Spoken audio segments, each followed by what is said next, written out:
Inicia a las 5 con Alberto Padilla.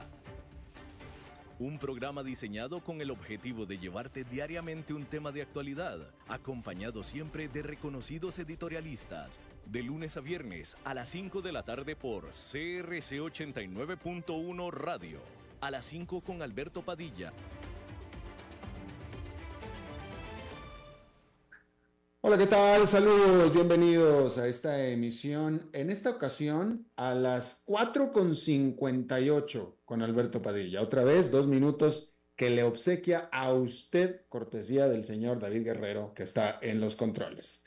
A las 5 es el nombre oficial. Estamos empezando, pues, 2 minutotes más temprano porque al señor Guerrero, pues, le dio la gana. Punto, se acabó. Así es que, pues bienvenidos a ustedes que nos están sintonizando 2 minutos antes o los que están escuchándonos en las versiones grabadas. Muchísimas gracias por estarnos acompañando. Gracias por estar ahí. Le mando cálidos saludos desde la señal y las instalaciones de CRC 89.1 Radio en San José, Costa Rica, desde donde estamos transmitiendo hasta el punto en el tiempo y en el espacio en el que usted nos está escuchando, porque estamos saliendo en diferentes vías simultáneamente, por ejemplo en Facebook Live, en la página de este programa, a las 5 con Alberto Padilla. Estamos disponibles en el canal de YouTube de este programa. Estamos en podcast en las principales plataformas para ello, como Spotify, Apple Podcast, Google Podcast y otras 5 importantes más. Aquí en Costa Rica, este programa que sale en vivo, en este momento, ahora sí ya, las 5 de la tarde, se repite todos los días a las 10 de la noche. Ahí sí es en punto, pero la máquina no se equivoca. El señor Guerrero tampoco. No fue equivocación, fueron sus ganas. Pero a las 10 de la noche sí es en punto aquí en CRC 89.1 Radio. En esta ocasión, como usualmente lo hace, y ya lo presenté, el señor David Guerrero en los controles, tratando de controlar los incontrolables, mientras que la producción general de este programa, siempre poderosa desde Colombia, a cargo del señor Mauricio Sandoval. Hay que comenzar informándole que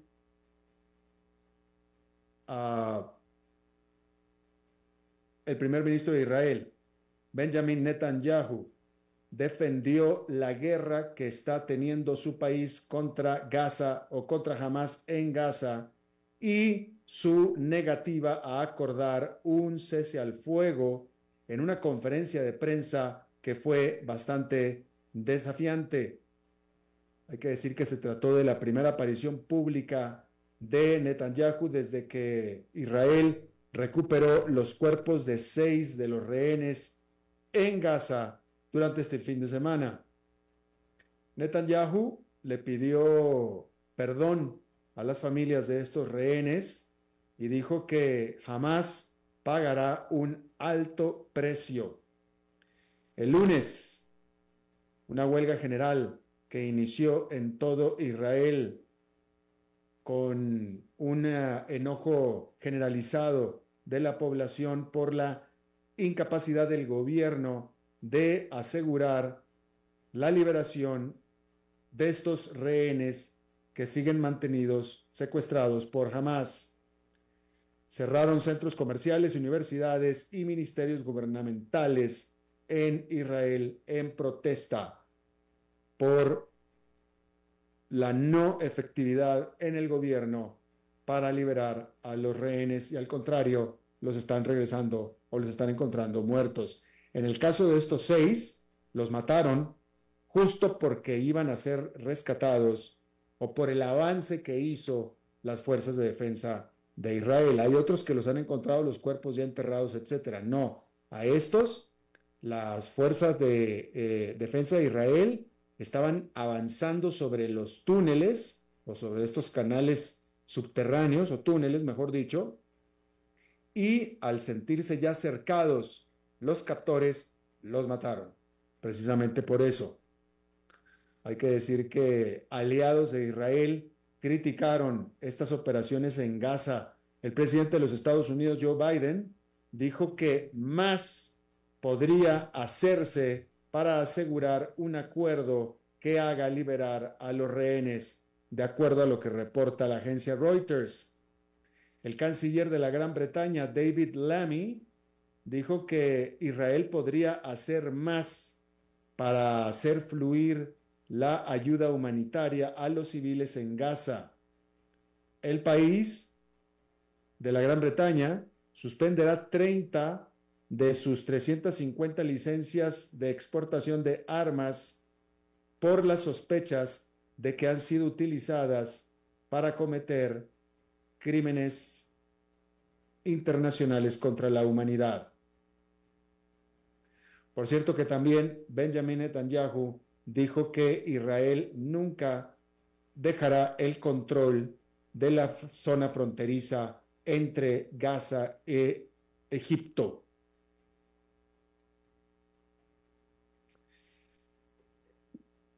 El presidente de Rusia, Vladimir Putin, aterrizó en Mongolia como primera visita a un país que es miembro de la Corte de Justicia Internacional, o mejor dicho, la Corte Criminal Internacional, desde que ésta emitió una orden de arresto para Vladimir Putin precisamente por su presunta responsabilidad en crímenes de guerra en su guerra con Ucrania. Se espera que ahí en Mongolia Putin se reúna con el presidente de Mongolia, que tiene un nombre que no pienso pronunciar y tampoco es importante. Bueno, sí pensaría pronunciarlo, pero no podría, así es que no tiene ningún sentido que lo intente. Este martes será esta reunión. Mongolia ha mantenido su posición neutral en el conflicto entre Rusia y Ucrania. Y por supuesto que Mongolia depende de Rusia para que le provea de electricidad y de combustible. En teoría, Mongolia estaría obligada a arrestar a Vladimir Putin porque es signataria de la Corte Criminal Internacional, pero no lo va a hacer. Otro país que es signatario de la Corte Criminal Internacional es México. Y la presidenta electa de México, Claudia Sheinbaum, invitó a Vladimir Putin a asistir a la toma de posesión. Vladimir Putin no ha dicho si va a ir, pero México estaría obligado, de acuerdo a su adhesión a la Corte Criminal Internacional, a arrestar a Vladimir Putin como a cualquier otro criminal al cual se le ha emitido una orden de arresto. De nuevo, fue invitado oficialmente, Putin no ha confirmado.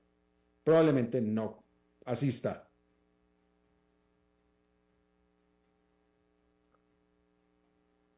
Bueno, en una noticia muy sorpresiva y muy negativa y con muchas ramificaciones importantes, la Volkswagen, que es la automotriz más grande de Europa y una de las más grandes del mundo, dijo que está considerando parar operaciones en varias de sus fábricas en Alemania por primera vez en la historia, después de que una iniciativa para reducir costos no alcanzó y no produjo los resultados deseados. Por supuesto que esto levantó airadas protestas de todo tipo de organizaciones y grupos relacionados con la Volkswagen, como por ejemplo los trabajadores. La jefa del Consejo de Trabajadores de la Volkswagen, Daniela Cavallo, advirtió que la automotriz también estaba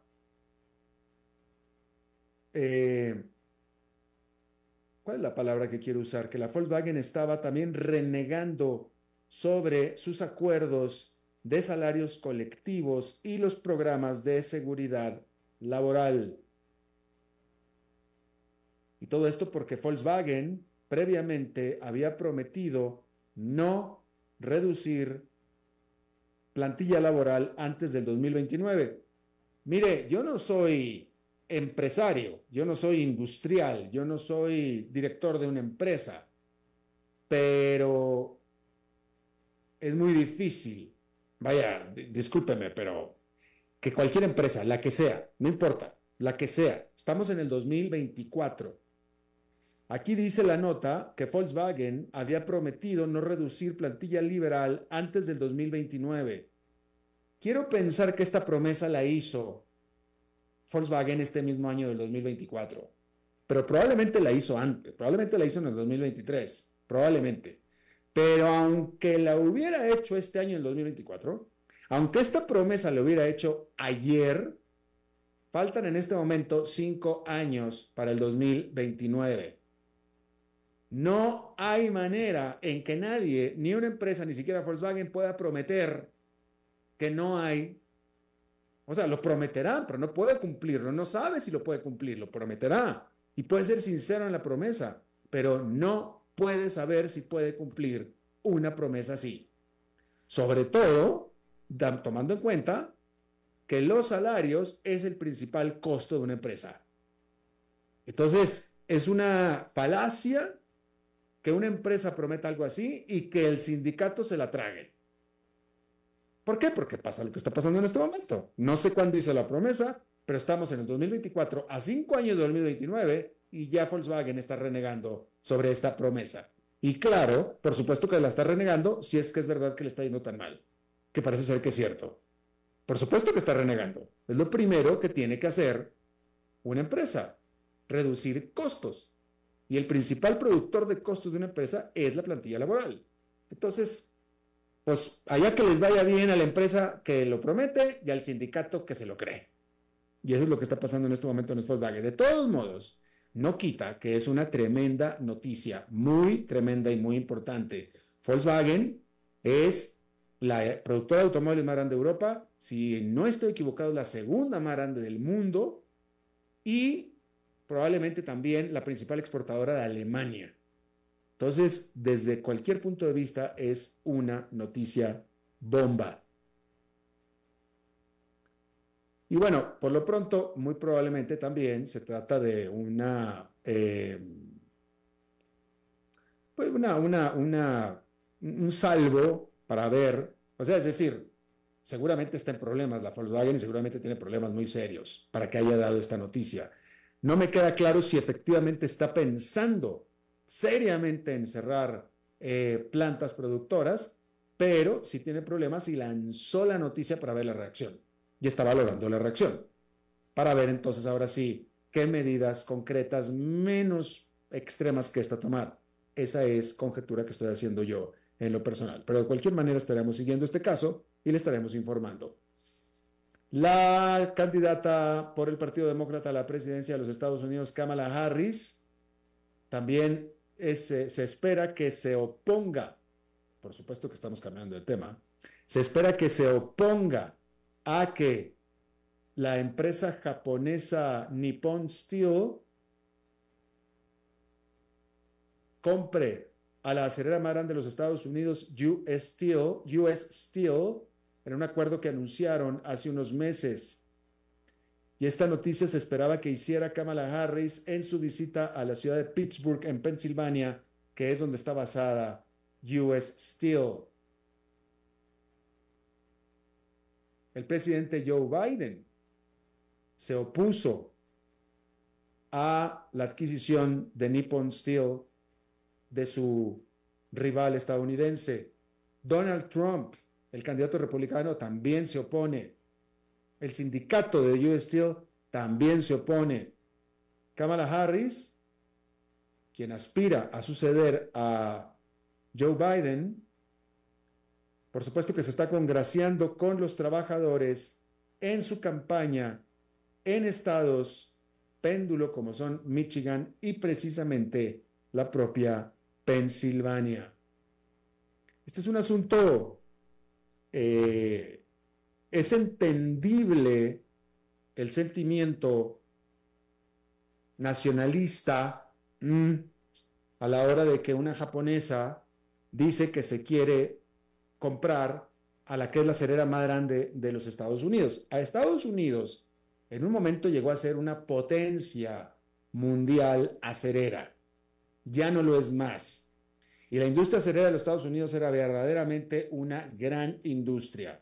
En los Estados Unidos ya no lo es más. Ya la economía de Estados Unidos está en otra parte, ya no en la acerera, pero de todos modos, US Steel lleva el nombre del país en su nombre. US Steel, acero de Estados Unidos. Entonces tiene un significado importante.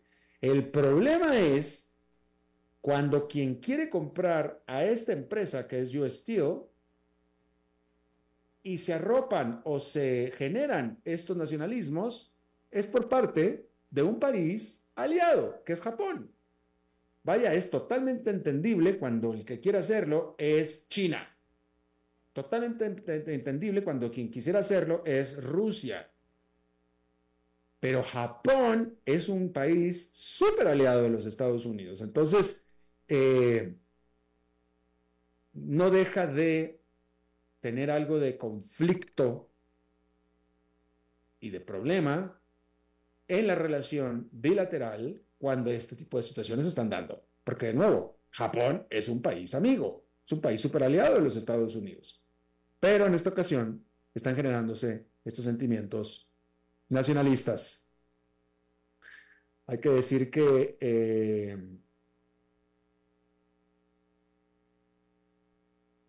la aerolínea Cathay Pacific de Hong Kong dijo que inspeccionará todos sus aviones Airbus A350 después de que un componente de una de las turbinas de uno de estos aviones falló en pleno vuelo. Esta aerolínea Cathay Pacific canceló al menos 48 vuelos hasta el mes, no es cierto, hasta finales de este día de martes. Acciones de la compañía productora de turbinas de avión Rolls-Royce de la Gran Bretaña, que son los que fabricaron estas turbinas, las acciones de Rolls-Royce cayeron más de 6% con esta noticia. No se ha informado si otras aerolíneas van a hacer lo mismo que Cathay Pacific. Son muchísimas las aerolíneas que vuelan este avión A350 de Airbus, que son uno de los aviones más modernos de esta productora de aviones estadounidense. De todos modos, el problema es con la turbina, que es de Rolls-Royce, que es una empresa, bueno, Rolls-Royce es quien inventó la turbina, para empezar. Digo, ya con eso le digo todo, ¿no? Es una empresa con mucha capacidad de producir turbinas, en el sentido de su capacidad técnica, y ellos son los que inventaron la turbina, y bueno, pasó este incidente. Algo deben de estar viendo los de Cathay Pacific o los de Rolls-Royce para ordenar que todos los aviones de la aerolínea fueran mandados a revisión. Comentarle que en otro país, Turquía, firmó un acuerdo por 10 años para importar gas natural licuado de la petrolera europea Shell. Comenzando en el 2027, la compañía estatal energética de Turquía, BOTAS, comprará 2,9 millones de toneladas de gas, que es alrededor del 8% del consumo de gas de Turquía actualmente en el 2023 o en el 2023. Y se lo va a comprar a Shell, que es esta gigante petrolera europea. Turquía importa casi todo su gas LNG de Rusia, pero está tratando de diversificar su provisión de gas. Esta empresa BOTAS había firmado un acuerdo similar con la estadounidense ExxonMobil, la mayor petrolera del mundo. Ya que estamos hablando de Turquía, déjeme informarle que la economía de este país se las arregló para presentar un crecimiento no despreciable de 4,5% durante los últimos meses, a pesar de haber sufrido la peor crisis inflacionaria en más de 20 años. Sin embargo, las cifras económicas que se liberaron este lunes están mostrando que esta tendencia está comenzando a revertirse. El crecimiento nacional bruto de Turquía cayó a 2,5% positivo de crecimiento en los 3 meses que terminaron en julio, comparado con el mismo periodo del año pasado. Hay que decir que el crecimiento en ese país ha estado siendo presionado por un ciclo de ajuste monetario bastante severo en el cual las tasas de interés alcanzaron 50%, así como por la decisión del gobierno de no aumentar los salarios mínimos o el salario mínimo.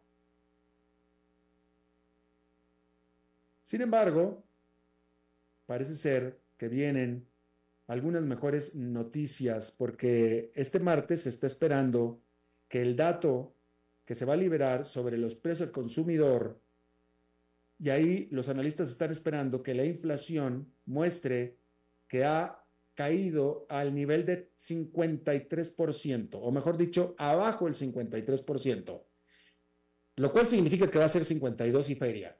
52 y feria de inflación es muchísima inflación, absolutamente, pero es mucho mejor que el 62% que se presentó en julio. Es decir, que está cayendo y está cayendo de manera muy importante. ¿Sí? Y definitivamente una caída así de importante en la inflación, qué bien fuera que así como en julio fue 62% y ahora es del 53%, siga cayendo al nivel de 42% el próximo mes, porque esto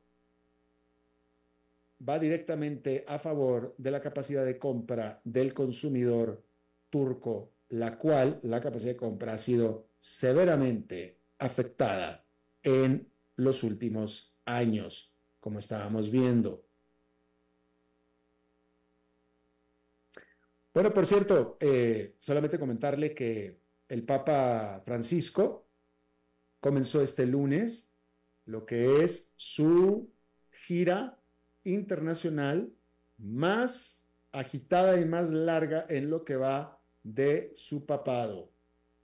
El Papa está volando de Roma a Indonesia, después a Papúa Nueva Guinea, Timor-Leste y Singapur.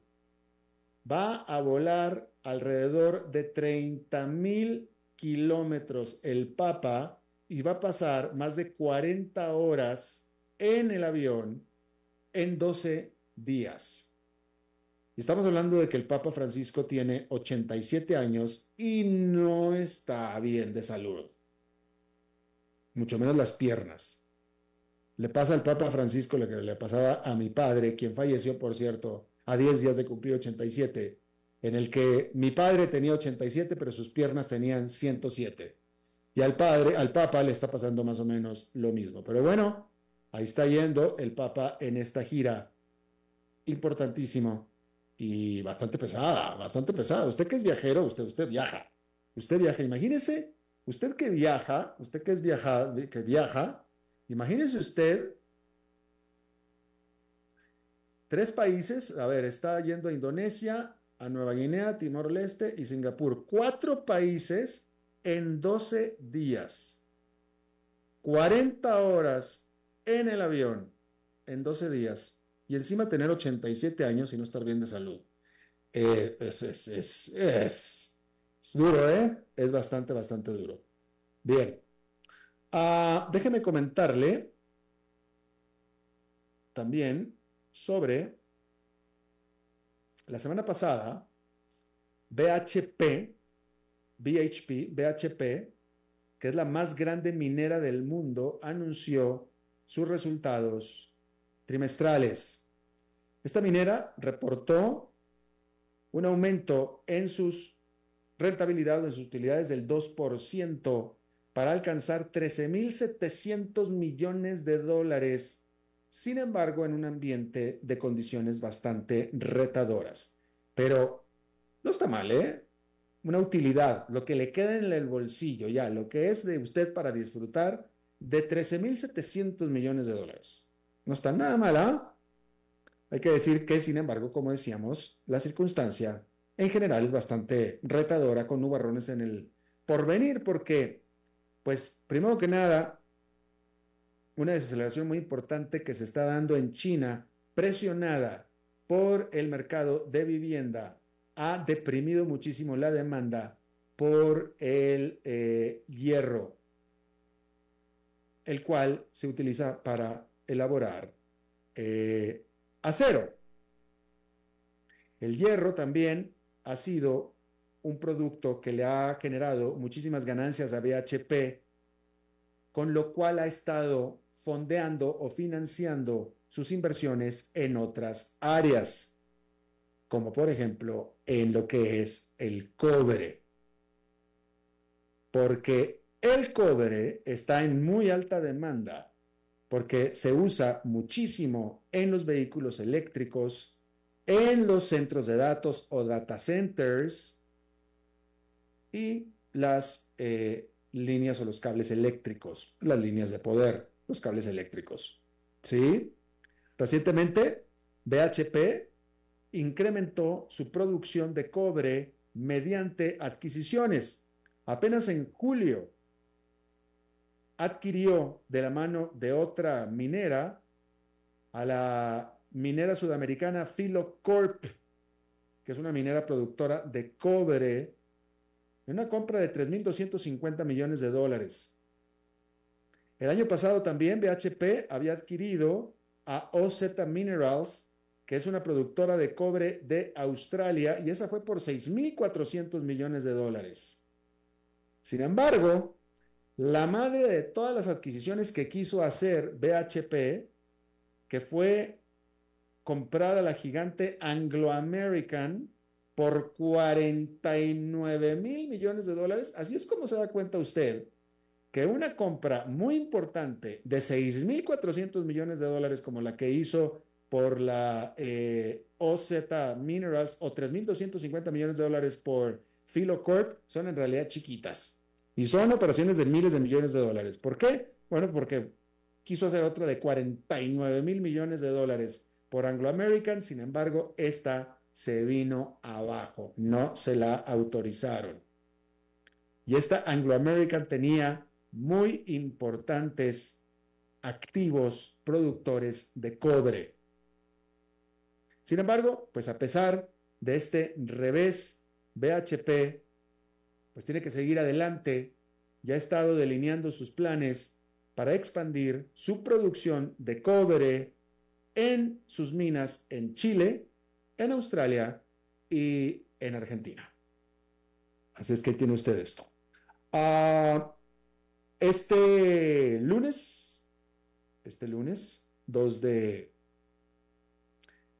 septiembre, comienza el último mes en el poder, el último mes como presidente Andrés Manuel López Obrador de México. Y mire que hice la corrección.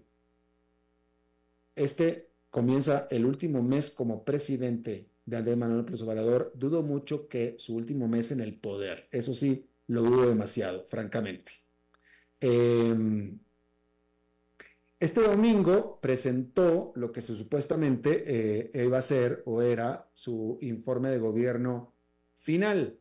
El último día de septiembre es el último día de la presidencia de Andrés Manuel López Obrador. Quiero yo ponerle, no fue tanto un informe, fue un mitin político. No fue en el Congreso, como supuestamente se deben dar los informes, fue en el Zócalo de la Ciudad de México, un mitin político, ¿no?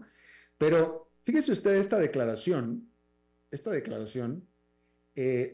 vaya, los políticos son políticos y sabemos que los políticos tienen que vanagloriarse, sabemos que exageran, ¿no?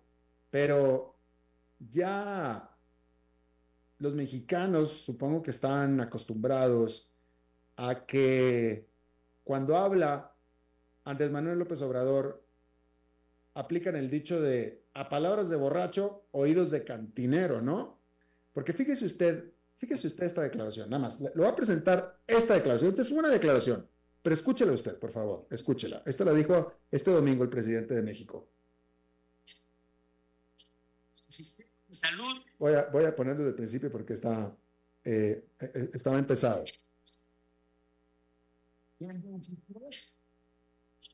El sistema de salud universal y gratuito para personas sin seguridad social, conocido como INS Bienestar. Este sistema de salud pública ya es más eficaz en el mundo. Dije que iba a ser el mejor, iba a ser como en Dinamarca. No, no es como en Dinamarca, es mejor. en Dinamarca. Claramente, vaya. Pero, ¿usted calificaría una declaración así siquiera como una exageración? O sea, ¿usted escuchó el calibre de esa declaración? Eso difícilmente siquiera es una exageración. Por supuesto que es una mentira, claramente es una mentira, obviamente es una mentira, pero tremenda mentira, ni siquiera es una exageración, una tremenda mentira, es decir, cualquier cosa, es un chiste, es una broma y de mal gusto, por cierto. Pero, suponiendo que fuera verdad, que el sistema de salud pública de México ha mejorado bastante con respecto a lo que tenía antes. Suponiendo que fuera verdad, no lo es, ¿eh? No lo es. Pero suponiendo que fuera verdad y que fuera mucho mejor a lo que se encontró él y que fuera mucho mejor a lo que era antes, no va a ser jamás el mejor del mundo y no va a ser tampoco jamás mejor que el de Dinamarca, ¿verdad? No nada más de México, de ningún país de América Latina por lo pronto, pero en fin. Pero, ¿y la inseguridad? ¿Y las bandas de narcotráfico? ¿Y la violencia? Hay zonas enteras, áreas enteras, incluso estados enteros de la Ciudad de México que están totalmente, del país de México, que están totalmente dominados por el crimen organizado. ¿Sí? Y entonces, o sea, la cosa es que este señor dice este tipo de declaraciones y no se le arruga la cara, no se le mueve una arruga en la cara.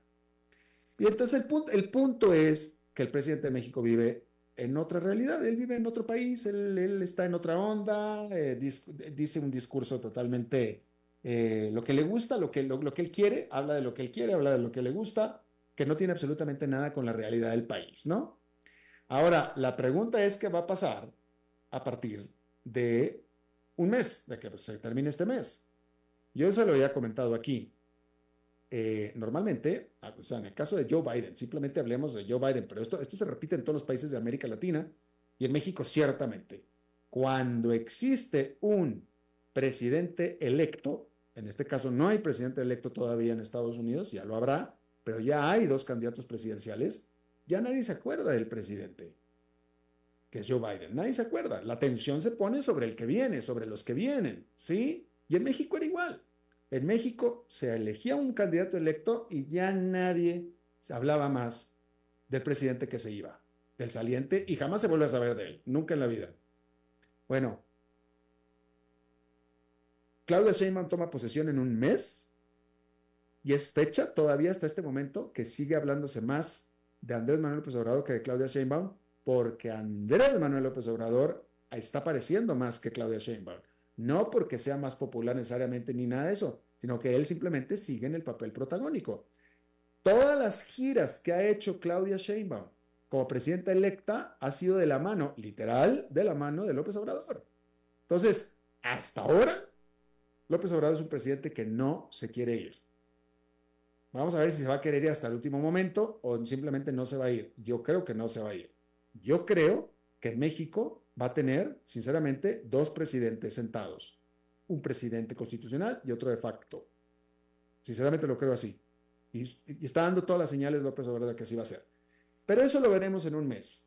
Lo que vamos a ver de aquí a ese mes, es decir, en el próximo mes, en las próximas 4 semanas, es lo que hará López Obrador en su último mes en el poder con un Congreso que está empezando este lunes. Este lunes empezó el nuevo Congreso, empezó ayer, el domingo, por cierto.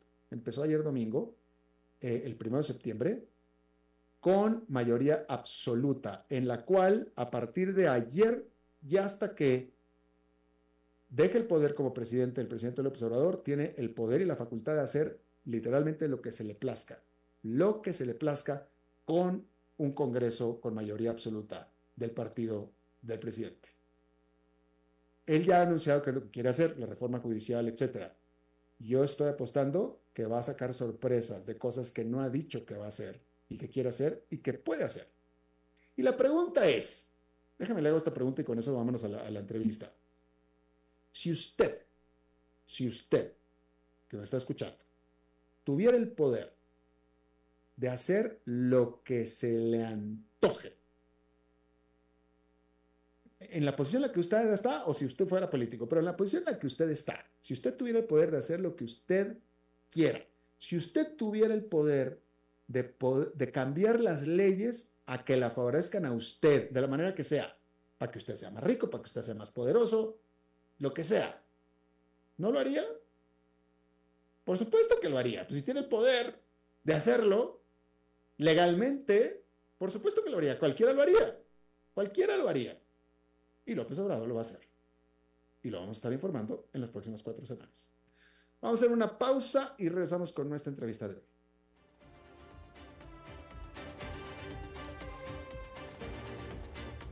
Seguimos escuchando a las 5 con Alberto Padilla.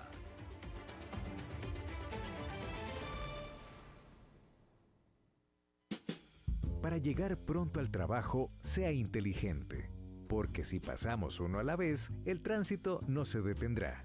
Por eso, sea cortés, uno a la vez. Un mensaje de esta emisora asociada de Canara.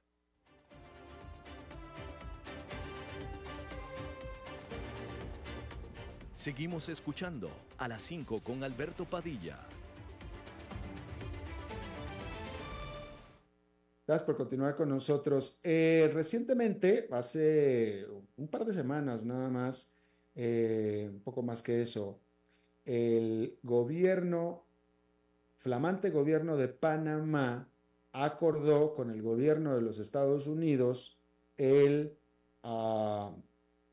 tratar de detener, por no decir detener, bueno, tratar porque es imposible, de detener a los inmigrantes que están cruzando desde Sudamérica en la frontera de Panamá con Colombia, en lo que se le conoce como el famoso tapón de Darién, que el problema es que dejó de ser tapón.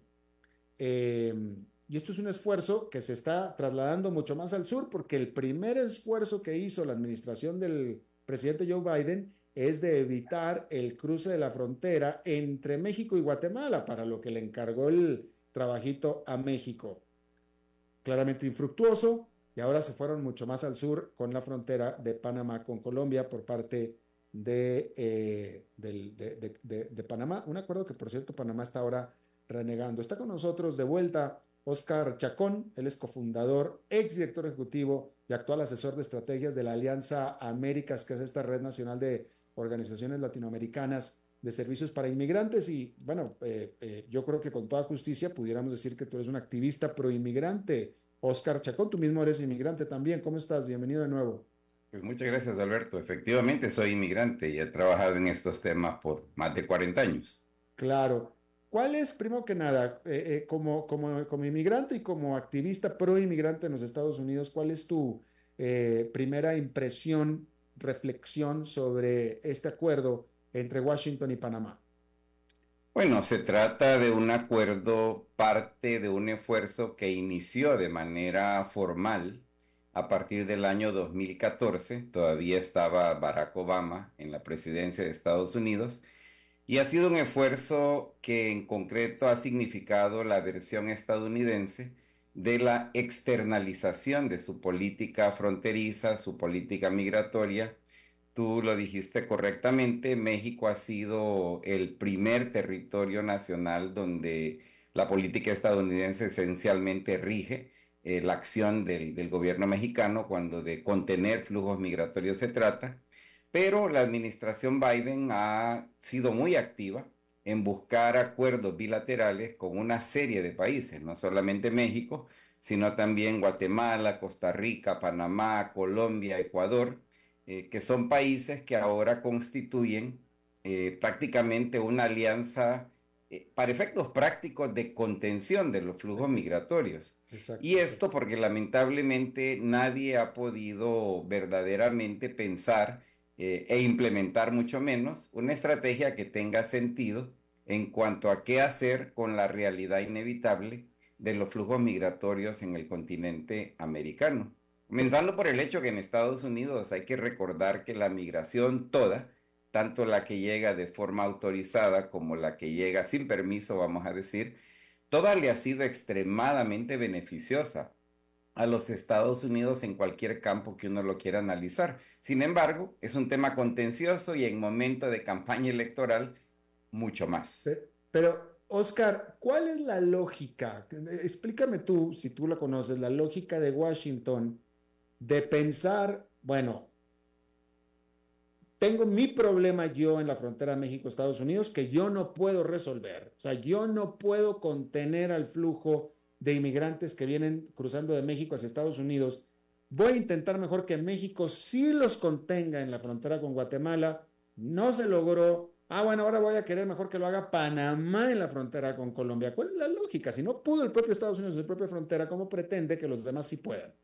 Bueno, mira, yo creo que esto de que no pudieron es relativo. O sea, indudablemente las políticas de militarización de fronteras, las políticas de deportación de personas en tránsito, sí funcionan. O sea, efectivamente están regresando cientos de miles de personas al año. O sea, no importa si tú quieres escoger el caso específico de México, pero también lo vemos en otros países de la región. Es decir, lo que no ha logrado hacer esta política, en mi opinión equivocada, que busca de forma ciega la contención como única acción concreta, es disminuir significativamente esos flujos, pero difícilmente eliminarlos porque los factores que originan estos flujos no han sido atendidos. Y en este sentido, lo que se genera es una situación donde básicamente creas enormes vulnerabilidades para las personas que están activamente tratando de emigrar en muchos sentidos. Y esto, por ejemplo, explica la decisión reciente, relativamente hablando, de pagar por los vuelos que deportarán a personas suramericanas que llegan hasta Panamá y que Estados Unidos se ofrece a cubrir esos gastos. Que repito, al final de cuentas, sí reduce los números y uno lo puede ver en los datos de los últimos 3 meses en términos del número de encuentros migratorios que ha tenido la patrulla fronteriza estadounidense, aunque curiosamente en agosto subieron ligeramente de lo que fue el flujo en mayo, junio y julio. Claro. Oscar, la posición actualmente, ahora que tú estabas citando la carrera electoral actual en los Estados Unidos, Sí. los demócratas tienen la idea, la posición de los demócratas es que hay que ayudar a América Latina para que América Latina deje de tener tantos problemas con la pobreza, o básicamente si América Latina es más próspera, enviará menos inmigrantes. Esa es la posición de los demócratas. Los republicanos dicen, vamos a cerrar fronteras y que cada quien se las arregle como se las arregle. ¿Cuál de las dos te parece a ti más aterrizada? Bueno, primero hay que ser muy claro y señalar que la política de los demócratas, no solamente de Biden, sino la política de Bill Clinton, la política de Barack Obama y ahora la política de Biden, en realidad yo no la resumiría de la manera que tú la has resumido. No. La sencilla razón de que, por un lado, solamente Joe Biden ha sido el presidente que en campaña electoral en el 2020 habló de abordar los factores causantes de la migración. Ningún otro presidente había hablado con rigor sobre tal tema. Lo que ha pasado con Biden es que han hecho muy poco. Se han reducido esencialmente a promover la inversión extranjera directa en países centroamericanos, que francamente cualquier economista te puede decir de forma contundente que incrementar inversión extranjera directa por sí sola no necesariamente cura los problemas de falta de oportunidades en países, digamos la mayoría de los países en América Latina. Y además también adoptan políticas fuertes de contención, porque todo esto que yo te he mencionado comenzó precisamente con una administración demócrata, la de Barack Obama. Y fíjate qué curioso, era precisamente Joe Biden la persona que encabezaba este esfuerzo en nombre de la administración Biden la administración Obama en el 2014.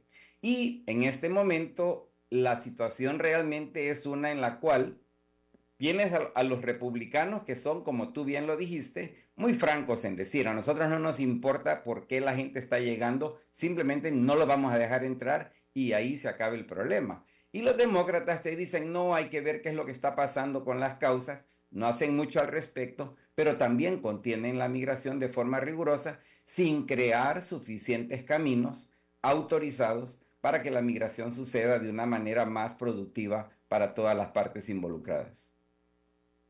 Que eso es lo que tú estás proponiendo, que eso es lo que funciona, una reforma migratoria en los Estados Unidos. Pues fíjate que honestamente va más allá de una reforma migratoria. En realidad, los Estados Unidos de América, y para ser muy concreto, la vicepresidenta actual, candidata hoy del Partido Demócrata, ella sabe perfectamente bien qué es lo que causa que tanta gente se vea desesperada al grado de tener que irse de su país. Lo que no han querido hacer es un problema más de negligencia, de falta de voluntad política, es de darse a la tarea de crear, de construir una estrategia que por supuesto tiene que ser una estrategia negociada con las élites económicas y políticas de América Latina para tratar de verdaderamente comenzar un proceso que conlleve no de un día para el otro, porque esto nunca va a pasar de un día para el otro, pero en plazos de 5, 10, 20 años, una realidad económico, social y política en América Latina que efectivamente haga que menos personas se vean desesperadas al grado de irse de su país. Yo creo que esa es la solución última, aunque también hay que recordar, por la realidad demográfica de los Estados Unidos necesita más extranjeros llegando al país, no menos. Sí. El problema es cómo gestionar esto de una manera, repito, sensata y que parta del principio de que la migración le ha sido beneficiosa, especialmente a Estados Unidos, pero que también le ha sido beneficiosa a los países de origen de las personas migrantes. Me dijiste hace un momento, respecto a la posición de los demócratas, que la inversión extranjera en los países latinoamericanos por sí sola no es la solución, Correcto. pero es parte de la solución. Correcto. La pregunta es, ¿qué más puede hacer Estados Unidos en América Latina más allá de inversión extranjera? Mira, curiosamente, hay un oficial que todavía juega un rol de liderazgo en el Consejo Nacional de Seguridad. Me refiero a un hombre, de hecho, colombiano de origen, Juan González, que fue parte del equipo de campaña de Joe Biden en el 2020 y que ha estado en el Consejo Nacional de Seguridad. Curiosamente, en marzo del año 2021, él dio una entrevista en la que delineó lo que debería de hacerse. Y él, por ejemplo, partía de reconocer que parte del problema es que las élites económicas en países como Honduras, Guatemala, El Salvador, incluso México por añadidura, tienen que ser más responsables en promover una política económica que efectivamente genere más oportunidad. Y hay un tema en concreto que él señaló, y es que nadie de la gente que más se beneficia en cuanto a generación de riqueza en estos países contribuye de manera razonable al tesoro público, a la transparencia pública, para que los países puedan efectivamente brindar. Tú estabas haciendo un comentario interesante sobre el caso de Andrés Manuel López Obrador y el sistema médico en México. Yo estoy de acuerdo contigo que el sistema actual no es para nada como lo describía el presidente, pero deberíamos indudablemente de estarle apostando a cómo mejorar no solo el acceso a la salud pública, sino también a la educación, a la vivienda mínima, a la infraestructura ciudadana para el bienestar social, como por ejemplo el asegurar que todo el mundo tenga acceso a agua pura para tomar, acceso a internet, a energía eléctrica, que son cosas que todavía no están plenamente resueltas en la mayoría de estos países. De acuerdo, Oscar, pero entonces vuelvo a la pregunta primera, antes que te hice. Sí. En cuanto a las posiciones partidistas en este momento en los Estados Unidos, la posición de los demócratas, que en este caso de los demócratas, en el sentido de que mayor prosperidad en América Latina va a generar menos inmigración de Latinoamérica, es correcta. Es correcto, pero hay que ir más allá del discurso, es lo único que yo te enfatizaría. Pero entonces, de nuevo, me quedan 2 minutos. ¿Qué más puede hacer Estados Unidos, aparte de promover ellos, su inversión, su plata de ellos en América Latina? ¿Qué más puede hacer Estados Unidos? Mira, cualquier otra cosa que Estados haga, Unidos, oye, Honduras está a punto de romper relaciones con Estados Unidos porque correcto, Estados Unidos opina, ¿me explico? claro, correcto. Mira, yo creo de que no lo va a resolver solo Estados Unidos, eso hay que Sí. estar muy claro del respecto. Tiene que haber un esfuerzo de colaboración internacional que involucre no solo a Estados Unidos, sino también a la misma América Latina, Sí, pues a sí. Europa, Canadá, ¿Mm? y trabajar de manera conjunta para precisamente articular procesos que permitan a mediano y largo plazo verdaderamente comenzar a resolver el lío de la migración forzada. Sí, sí. Pero bueno, estamos de acuerdo en que hay mucho más que lo que nuestros países en América Latina tienen que hacer, ¿no? ¿De acuerdo? Sí. Totalmente de acuerdo. Oscar Chacón, quien fuera director ejecutivo y actual asesor de estrategia de la Alianza para las Américas, que es esta red nacional de organizaciones latinoamericanas de servicios para inmigrantes e inmigrante el mismo en los Estados Unidos. Te agradezco de nuevo tu siempre muy buena disposición a charlar con nosotros, Oscar. Un gusto. Gracias por la invitación. Gracias. Buenas tardes. Buenas tardes. David, supongo que nos vamos directito con nuestro querido amigo Eugenio Díaz. Vamos a hablar de bienes raíces porque es lunes y cerrar este programa hablando de bienes raíces. Eugenio, ¿estás ahí? Hola Alberto, ¿qué tal? Muy buenas tardes, saludos a ti y a todo tu auditorio. Igualmente, Eugenio, adelante. Gracias, Alberto. Bueno, les quiero, en esta cápsula de los bienes raíces y el mercado inmobiliario, quiero hablar el día de hoy sobre los Estados Unidos.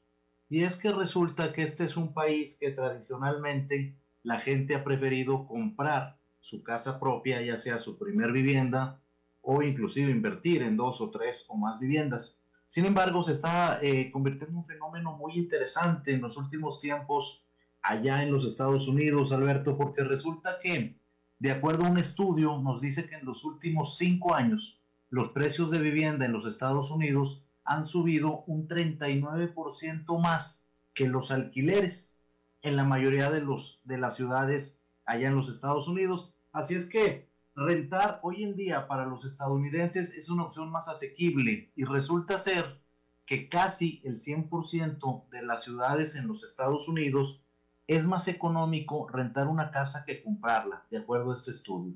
Y esto revela que 48 de las 50 principales ciudades del país, en los pagos mensuales de una hipoteca, hay que sumarles, como siempre, los intereses, los impuestos, los seguros, etcétera, etcétera, y se está convirtiendo en mucho, mucho, mucho más alto que los precios de los alquileres.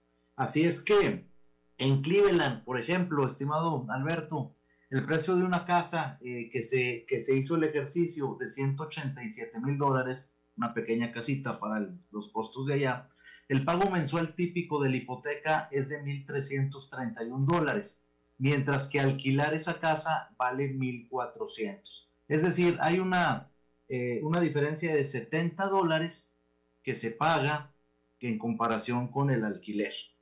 Se paga el alquiler un poco más, pero ahí no está considerado la cuota de mantenimiento, los impuestos, los seguros, etcétera, etcétera. ¿Qué está pasando y qué va a suceder? Bueno, pues en los Estados Unidos el 39% de las personas está decidiendo mejor alquilar que seguir comprando. ¿Qué sucede con esto? Bueno, pues esto no es tan bueno para el mercado de la construcción en el país, debido a que de alguna forma, si la gente en un porcentaje alto prefiere alquilar, bueno, pues esto viene con un motor de construcción a nivel nacional y bueno, de alguna forma tendrán que buscar la fórmula para volver a revertir esto y regresar a los niveles que siempre habían tenido. Así es que, estimado radioescuchas, estimado Alberto, esto está pasando en los Estados Unidos. ¿Y qué está pasando en Costa Rica? Porque me interesa comentar acá sobre el país. Bueno, pues en Costa Rica la economía inmobiliaria ha funcionado tradicionalmente muy diferente a los Estados Unidos. Pero sí les digo que acá en Costa Rica los alquileres están sumamente dinámicos también. Entonces, resulta ser que mucha gente no es que prefiera alquilar que comprar porque la cultura es otra, pero mucha gente está tranquila, ni siquiera se le viene a la cabeza el comprar una casa porque está tranquilo con el pago de su alquiler. Así es que en Costa Rica esperemos no pase lo mismo, no creo que lo vaya a pasar, pero sí es una situación que desde hace 5 años se ha venido incrementando más en aquel país, en los Estados Unidos. Esta es la cápsula del día de hoy con respecto a bienes inmuebles, Alberto, y es situación que pasa, bueno, en otros países que siempre debemos estar informados.